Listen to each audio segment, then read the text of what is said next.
नमस्कार। Youth education channel में आपका बहुत बहुत स्वागत है। आपके सहयोग से हम नए इतिहास के महत्वपूर्ण परीक्षा प्रायोगी 1000 प्रश्नों की श्रृंखला की शुरुआत करने जा रहे हैं, जिसके प्रश्न इस प्रकार हैं। निम्नलिखित में से किस हड़प्पी स्थल से ऊंट की अस्थियां के साक्ष्य मिले हैं? जिसमें ऑप्शन है अपने पास कालीबंगा, हड़प्पा, लोथल या मोहनजोदड़ो।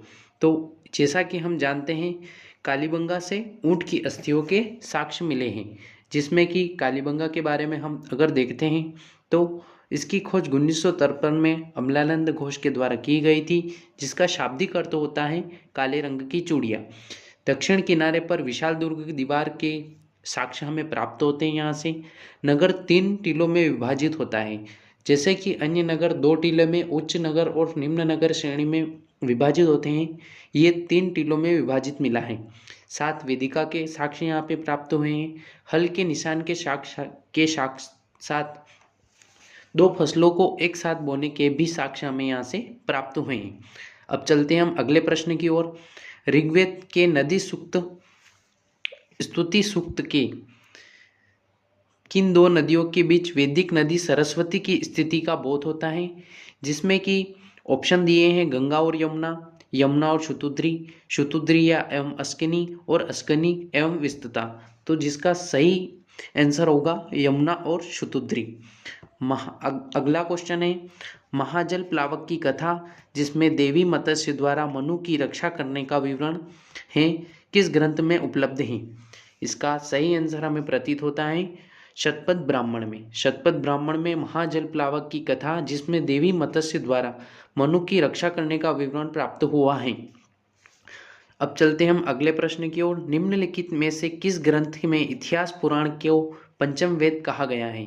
इतिहास पुराण को पंचम वेद हमें छांदोग्योपनिषद में कहा गया है। अब चलते हैं हम अगले प्रश्न की ओर। याज्ञवल्क्य एवं मैत्रेयी का दार्शनिक संवाद किस उपनिषद में वर्णित है? जिसके ऑप्शन हमें दिए हुए हैं बृहदारण्यक उपनिषद, श्वेताश्वर उपनिषद, छांदोग्य उपनिषद, कौशितकी उपनिषद। जिसका सही आंसर हमें प्रतीत होता है बृहदारण्यक उपनिषद। बृहदारण्यक उपनिषद में याज्ञवल्क्य एवं मैत्रेयी के संवाद की चर्चा हमें प्राप्त होती है।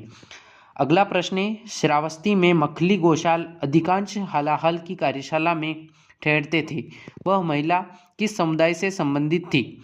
इसके ऑप्शन हमें दिए हैं कुम्हार, बढ़ई, स्वर्णकार या लोहाकार। जिसका सही आंसर है कुम्हार। अगला प्रश्न है बौद्ध संघ में कठिन समारोह संबंधित था, जिसका वर्णन हमें वस्त्र विवरण से मिलता है। बौद्ध संघ में कठिन समारोह जिसे कहा गया है वह वस्त्र वितरण से है। अगला प्रश्न है भारत में सिकंदर के आक्रमण के समय निम्नलिखित किस प्रदेश में महाजनों की एक समिति के साथ 2 राजा शासन करते थे? जिसके ऑप्शन हमें दिए हैं शूद्रक, पत्तल, शिवी या सोभूति। इसका सही आंसर है पत्तल। पत्तल प्रदेश जो था उसमें सिकंदर के आक्रमण के समय पत्तल प्रदेश में महाजनों की एक समिति के साथ 2 राजा शासन करते थे। अगला प्रश्न है अशोक का समकालीन विदेशी राजा तुर्मय कहाँ का शासक था? जिसके ऑप्शन है साइरिन, मिस्र, एपायरस या सीरिया। जिसका सही आंसर है मिस्र। अगला प्रश्न है एक कुषाण देवकुल जहाँ राजघराने के व्यक्तियों की मूर्तियाँ रखी जाती थी कहाँ मिला है? एक कुषाण देवकुल के बारे में चर्चा की गई है, जिसके ऑप्शन हमें दिए हैं अहिच्छत्र, चंबा, माट या शाहबाजगढ़ी। जिसका सही आंसर है माट। अगला प्रश्न है पेरिप्लस ऑफ द एरिथ्रियन में उल्लेखित दक्षिण पथ के अंतर्देशीय बाजारों के प्रतिनिधि निम्नलिखित में से कौन से हैं? जिसके ऑप्शन है अमरावती एवं नागार्जुनकोंडा, कल्याणी एवं कन्हेरी, नासिक एवं जुन्नर, प्रतिष्ठान एवं तगर। तो इसका सही आंसर होगा प्रतिष्ठान एवं Tagar. Periplus of the Erythraean Sea में उल्लेखित दक्षिणापथ के अंतर्देशीय बाजारों के प्रतिनिधि प्रतिष्ठान एवं तगर के थे। अगला प्रश्न है प्राचीनतम अजंता चित्रकला कहाँ उपलब्ध है? जिसका ऑप्शन दिए हैं गुफा संख्या 1 एवं 2, गुफा संख्या 9, गुफा संख्या 16 एवं 17, गुफा संख्या 19। जिसका सही आंसर होगा गुफा संख्या 9। अजंता चित्रकला एक प्रारंभिक हीनयान बौद्ध चरण चैत्यग्रह है जिसका निर्माण दूसरी शताब्दी ईसा पूर्व के आसपास हुआ था। अगला प्रश्न है, निम्नलिखित में से कौन सा युग्म सही सुमेलित नहीं है? जिसमें युग्म दिए गए हैं दमन एरंडपल्ल, हस्तिवर्मन वेंगी, मंटराज पालक, नीलराज अवमुक्त। जिसमें सही कौन सा सुमेलित नहीं है?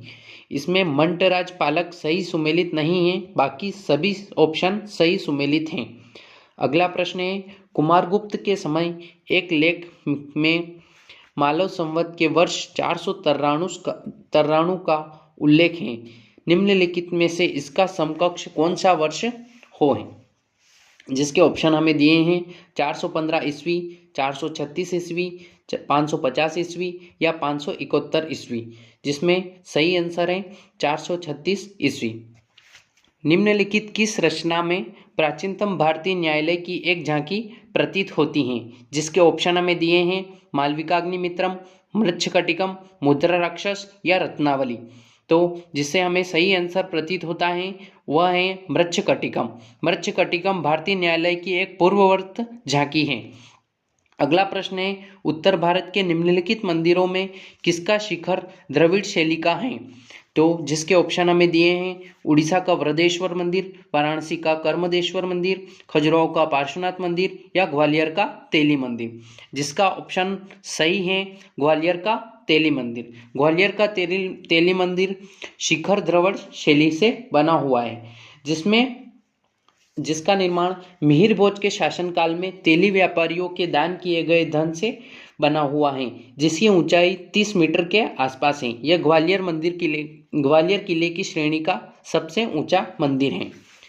अगला प्रश्न है, गोविंद चंद्र गढ़वाल की एक रानी कुमार देवी ने बौद्ध विहार का बनवाया था, जो कहाँ पर बनवाया था? इसमें ऑप्शन है बोध गया में, नालंदा में, सारनाथ में या श्रावस्ती में। जिसका सही ऑप्शन है सारनाथ में। गोविंद चंद्र गढ़वाल की पत्नी कुमार देवी ने एक बौद्ध विहार का निर्माण करवाया था जो सारनाथ में बनाया था, जिसका नाम था धर्मचक्र जिन विहार, एक बौद्ध मठ का निर्माण। अगला प्रश्न है, निम्नलिखित में से कौन सा संस्थापकों और प्रमुख नगरों का युग्म सुमेलित नहीं है? जिसमें युग्म दिए हैं अमोघवर्ष मान्यखेत, अवंतीवर्मन अवंतीपुर, ललितादित्य परिहासपुर, महेंद्रपाल महोदय। जिसके सही आंसर है महेंद्रपाल महोदय। यह युग्म सुमेलित नहीं है, इसके अलावा अन्य सभी युग्म सुमेलित हैं। अगला प्रश्न है, निम्नलिखित किस कवि ने अपने को कालिकाल वाल्मीकि कहा गया है? इसके ऑप्शन है भवभूति, कालिदास, राजशेखर या संध्याकर नंदी। जिसका सही आंसर है संध्याकर नंदी। अगला प्रश्न है, ऋग्वेद का प्राचीनतम भाष्यकार निम्नलिखित में से कौन है? ऑप्शन है माधव भट्ट, सायण, स्कंद स्वामी, वैकुंठ माधव। जिसका सही आंसर होगा स्कंद स्वामी। जिस प्रकार देखते हैं दोस्तों, आज के प्रश्न यहीं समाप्त होते हैं।